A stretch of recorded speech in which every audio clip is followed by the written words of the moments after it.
Kwa mujibu wa ratiba iliyotolewa na Tume Huru ya Taifa ya Uchaguzi, Jimbo la Isimani lilianza kutoa fomu za uteuzi kwa wagombea siku ya tarehe 4 mwezi wa 5 mwaka 2026, zoezi ambalo lilihitimishwa leo tarehe 10 mwezi wa 5 mwaka 2026, ambapo jumla ya wagombea 17 waliweza kurejesha fomu na kuteuliwa kuwa wagombea wa nafasi za ubunge.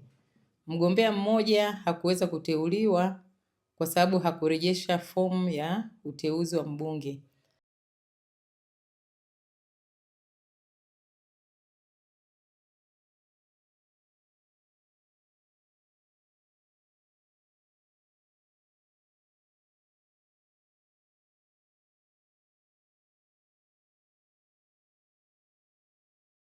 Uteuzi, fomu za wagombea zinabandikwa katika eneo la wazi ili kuruhusu wale watu waliotajwa katika sheria kuweka pingamizi waweze kupitia na kuweka pingamizi pale ambapo wataona kuna haja ya kuweka pingamizi.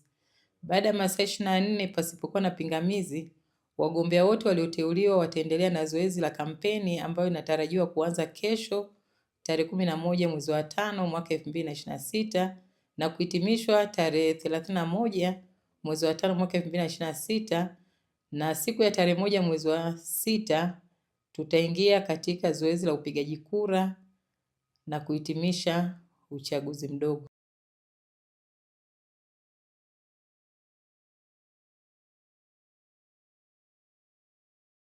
Zoezi zima limekwenda vizuri kwa sababu ndio maana limechukua muda mrefu, kwa sababu wasimamizi walikuwa wanaangalia fomu kwa fomu, jina kwa jina, wadhamini na vitu vingine vyote wameviangalia kwa umakini mkubwa. Kwa sisi tunaamini Chauma tutashinda uchaguzi huu kwa sababu tumejipanga na tuna mgombea mzuri, tuna mgombea ambaye anauzika, tuna mgombea ambaye ana uwezo wa kuwavusha wanaisimani kutoka hatua ya kwanza mpaka hatua ya mwisho. Sisi tuahidi kwamba Chama cha Mapinduzi, chama changu ambacho mimi kimenituma, maelekezo tuliyopewa pia ni kufanya kampeni za kistaarabu za staha na kuhakikisha kwamba tunalinda amani muda wote wa kampeni. Wananchi watarajie kampeni za uhakika na nataka jimbo la Isimani pale alipopaacha Mariam Lukuvi, nataka mimi nikapaendeleza.